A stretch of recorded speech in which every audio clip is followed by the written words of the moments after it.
Hello friends, welcome to my YouTube channel. इस video में हम स्टडी करेंगे एड्स के बारे में। एड्स क्या होता है उसके बारे में हम लोग डिटेल से जानेंगे। और एड्स का फुल फॉर्म देखा है तो क्या था, एक्वायर्ड इम्यूनोडिफिशियेंसी सिंड्रोम। मीन्स क्या होता है, ये हमारा जो इम्यून सिस्टम होता है उसको ये कमज़ोर करता है। क्या करता है, हमारे इम्यून सिस्टम को कमज़ोर करता है। और ये क्या सिंड्रोम मीन्स ये बहुत सा सिम्टम का एक ग्रुप होता है। क्या होता है, बहुत सा सिम्टम का एक ग्रुप होता है। ये कौन सा वायरस होता है, ये HIV वायरस होता है। उसका फुल फॉर्म क्या होता है, ह्यूमन इम्यूनोडिफिशियेंसी वायरस। ये क्या करता है, हमारे जब बॉडी में इंटर करता है तो ये हमारे इम्यून सिस्टम को क्या कहता है, डिक्रीज करता है, मीन्स कम कर देता है धीरे धीरे। अब हम लोग क्या देखते हैं, HIV और एड्स में डिफरेंस क्या होता है। HIV क्या है, एक वायरस है। एड्स क्या है, एक डिजीज है। एड्स क्या है, कम्युनिकेबल डिजीज है।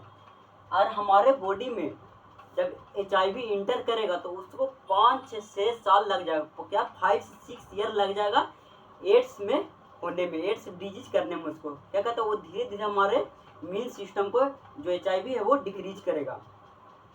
ये हमारे इंडिया जो है वो 3rd नंबर पर आता है। ये धीरे धीरे हमारे इंडिया में बहुत तेज़ी से ये फैल रहा है। और इसके बारे में बहुत नॉलेज नहीं होने की वजह से ये क्या होता है, ये ज़्यादातर हमारे इंडिया में और फैल रहा है। ओके, तो आइए हम लोग इसके बारे में जानते हैं।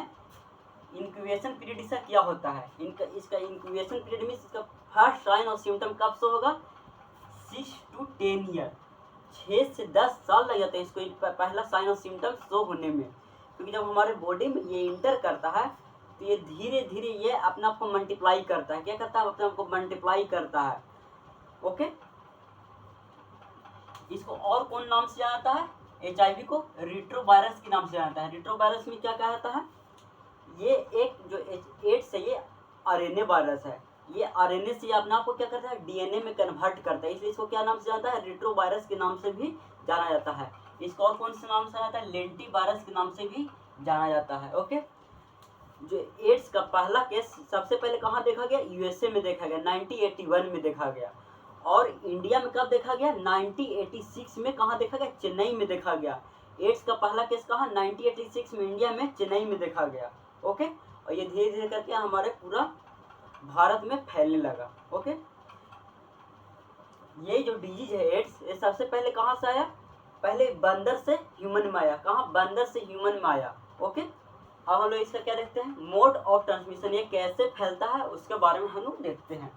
फर्स्ट क्या, अनप्रोटेक्टेड सेक्स। अगर कोई भी मेल और फीमेल है अनप्रोटेक्टेड सेक्स करेगा, जैसे विदाउट कॉन्डम करेगा, विदाउट कॉन्ट्रासेप्टिव के करेगा, तो क्या होगा, ये फैलेगा। जैसे कि क्योंकि ये ज़्यादातर मेल के सीमेन में पाया जाता है और फीमेल के वेजाइनल डिस्चार्ज में पाया जाता है। अगर मान लीजिए मेल को हुआ है तो फीमेल को हो जाएगा, और फीमेल को हुआ है तो मेल में हो जाएगा। या मल्टीपल पार्टनर से भी होता है। अगर कोई भी एक फीमेल को हुआ है, ओके, और ये जो मेल है इससे सेक्सुअल इंटरकोर्स किया और वो फिर अदर से करेगा तो उसमें फैलेगा। उसी तरह जितना मल्टीपल पार्टनर्स बनाएगा वो सब में फैल जाएगा। नेक्स्ट क्या है, ड्रग्स एडिक्टेड। अगर कोई भी मेल है वो ड्रग्स एडिक्टेड है, जैसे वो बार में गया, 4-5 दोस्त लोग गया, अगर एक किसी को हुआ है और वो क्या करते हैं, ड्रग्स एडिक्टेड में वो क्या करते हैं, हम लोग ड्रग्स जो है वो अपना नीडल्स लेते हैं। नीडल्स एक लिया, वही नीडल्स 4-5 यूज किया तो 4-5 में फैल जाएगा। ओके, अब हम नेक्स्ट क्या देखते हैं, ब्लड ट्रांसफ्यूजन के दौरान होता है। ये पहले ज़्यादा होता है, अब तो ये नहीं होता है। ब्लड ट्रांसफ्यूजन के दौरान ही HIV किट के द्वारा चेक किया जाता है कि वर्सन जो जिसका ब्लड लिया जा रहा है उसमें HIV वायरस है या नहीं है। पहले क्या होता था कि पहले और मान लीजिए HIV जांच नहीं हुआ तो क्या हुआ, इसका मेरा ब्लड लिया गया और किसी और को चाहेगा, मुझे मेरा मतलब मानिए एड्स है तो मेरा से ट्रांसफर क्या जाएगा, उसमें ब्लड ट्रांसफ्यूजन के द्वारा अदर पर्सन में ट्रांसफ़र हो जाएगा। अब नेक्स्ट क्या है, प्रेगनेंसी के दौरान भी होता है। जैसे इसमें क्या होता है, अगर मदर को हुआ है तो क्या होगा, फीटस को भी हो जाएगा, क्योंकि मदर से ही फीटस में ब्लड जाता है। ओके, अब क्या, नॉन स्टेराइल इंस्ट्रूमेंट यूज करने से भी होता है। जैसे मान लें कि अगर किसी पर्सन को स्टिच दिया गया, ओके, और वही नीडल यूज किया गया अदर पर्सन को स्टिच देने में, तो क्या होगा, वो HIV वायरस ट्रांसफ़र होता है। या अगर एक नीडल यूज किया गया एक पर्सन को, वही सेम नीडल अदर पर्सन में यूज किया गया तो क्या हो सकता है, ट्रांसफ़र हो सकता है। ओके, या कोई भी पर्सन सैलून गया बाल कटवाने गया या बियर्ड बनाने गया, मतलब दाढ़ी बनवाने गया, तो क्या हुआ, अगर वही ब्लेड से एक पर्सन किया, कट लगा, मान लो उस पर्सन को HIV था, तो अदर पर्सन में भी ट्रांसफर हो सकता है। ओके, और वही ब्लेड से यूज किया। तो अब कुछ लोअर कंसंट्रेशन, मतलब कुछ जो सलाइवा होता है, सलाइवा से ही फैल, मतलब बहुत कम चांस होता है सलाइवा से फैलने का। नेक्स्ट क्या, ब्रेस्ट मिल्क से भी फैल सकता है, लेकिन बहुत माइनर चांस होता है। क्या, टीयर्स, आंसू के द्वारा भी फैल सकता है, यूरिन के द्वारा भी फैल सकता है, लेकिन बहुत मिनिमम चांस ये होता है।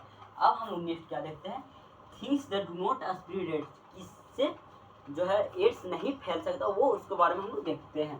फर्स्ट क्या, टच करने से क्या होता है, नहीं फैलेगा। बहुत सारा पर्सन में क्या होता है, और किसी पर्सन को एड्स हुआ है तो उस वजह से नहीं, उसे बोलेंगे नहीं, बतियाएंगे नहीं, टच नहीं करेंगे, साथ में खाना नहीं खाएंगे क्योंकि मुझे भी एड्स हो जाएगा, ऐसा नहीं होता है। ओके, और टच करने से भी एड्स नहीं होगा, थ्रू फूड्स के द्वारा भी एड्स नहीं होगा, बीच किस करने से भी एड्स नहीं होगा। लेकिन अगर मान ली एक मेल लिप किस किया जा रहा है, और मान ली एक मेल को हुआ है, मेल को मान ली HIV है, लेकिन उसमें अल्सर हुआ है, क्या मुंह में अल्सर हुआ है और उससे ब्लीडिंग हो रहा है, तो क्या हो सकता है, फीमेल को भी हो सकता है। और अल्सर नहीं हुआ तो कोई नहीं, फैलने का कोई संभावना नहीं है। ओके, अब नेक्स्ट क्या है, इंसेक्ट बाइट, अगर कोई भी जैसे मॉस्किटो काटा तो कोई को लगता है क्या इसको HIV हुआ तो मुझको भी हो जाएगा, ऐसा नहीं होता है। ओके, इंसेक्ट बाइट करने से HIV नहीं फैलता है। नेक्स्ट क्या है, इन द पूल, और मान लीजिए सब बहुत सारे जैसे वाटर पार्क लोग सब लोग जाते हैं, तो स्विमिंग पूल में जाते हैं, लगा कर उसको HIV तो मुझे भी ऐसा नहीं होता है, पूल में नहाने से भी HIV नहीं होता है, इसलिए सब भ्रम मिटा दीजिए आप लोग। ओके, हाग करने से भी नहीं होता है, गले मिलने से भी नहीं होता है। ओके, अब हम लोग नेक्स्ट क्या करते हैं, इसका क्लिनिकल मैनिफेस्टेशन देखते हैं, इसका साइन और सिम्टम क्या शो होगा वो हम लोग देते हैं। रियल साइन सिम्टम क्या होगा, मतलब पहला साइन और सिम्टम, शुरुआती में साइन और सिम्टम क्या होगा वो हम लोग देखते हैं। पहला क्या होगा, फीवर होगा, क्या होगा, पर्सन में फीवर होगा।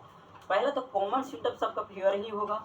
नेक्स्ट क्या है, हेडेक होगा, क्या हेडेक भी हो सकता है, रैसेज हो सकता है। Okay, rashes means okay, body and joint एक, बॉडी और ज्वाइंट एक में हो सकता है। रैसेज क्या होगा, जो लिम्फ होता है उसमें गांठे पड़ सकता है। ओके, सोर थ्रोट होगा, क्या होगा, सोर थ्रोट होगा। नेक्स्ट क्या, सोवेलिन लिम्फ नोड, जो लिम्फ नोड है स्वेल कर जाएगा, गांठे पड़ जाएगा, चकते कहीं कहीं पर जो लिम्फ होता है उसमें गांठे पड़ जाएगा। नेक्स्ट क्या, लेटर सिम्टम, अब मान ली बहुत दिन हो गया तो अब वो ट्रीटमेंट नहीं करवाया तो क्या होगा, ये तो अर्लियर सिम्टम है। अगर कोई भी पर्सन है HIV वायरस इंटर होने के बाद अर्लियर सिम्टम देख कर वो ट्रीटमेंट करवा रहा है तो उसका ज़्यादा चांसेस है कि वो बच सकता है। लेकिन अगर वो घबराया, किसी को बोलना क्या रही मुझे HIV हो गया है, क्या लोग क्या सोचेंगे, और वो सोचने लगेगा तो क्या होगा, उसमें वो ज़्यादातर पूरा बॉडी में उसका HIV फैल जाएगा। और क्या होगा, उससे लेटर सिम्टम क्या होगा, रैपिड वेट लॉस ज़्यादा होने लगेगा।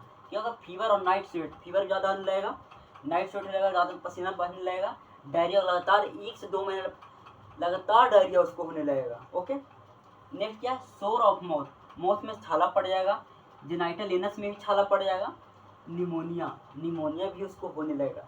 निमोनिया की वजह से भी बहुत सा पर्सन डेड हो जाता है। ओके, अब हम लोग इसका करें डायग्नोसिस देखते हैं। अब इसको हम लोग निदान कैसे करेंगे वो हम लोग देखते हैं, कैसे इसको पहचानेंगे कि हमको HIV हुआ है या नहीं हुआ है। तब P24 एंटीजन टेस्ट किया जाता है। ये 24 मंथ से पहले बच्चा, जो 24 मंथ्स होता है उससे पहले जो बच्चा रहेगा उसमें P4 एंटीजन टेस्ट किया जाता है। ओके, और क्या है, इंजाइम लिंक इम्यूनो सॉर्वेंट ऐसे एलिसा टेस्ट किया जाता है। एलिसा टेस्ट होता है 24 मिनट्स आफ्टर 24 मंथ्स जो बेबी का होगा उससे आगे के जितना भी रहेगा अडल्ट रहे सब में क्या होगा, एलिसा टेस्ट किया जाता है। इससे पता चल जाएगा पर्सन को HIV है या नहीं है, HIV वायरस है या नहीं है।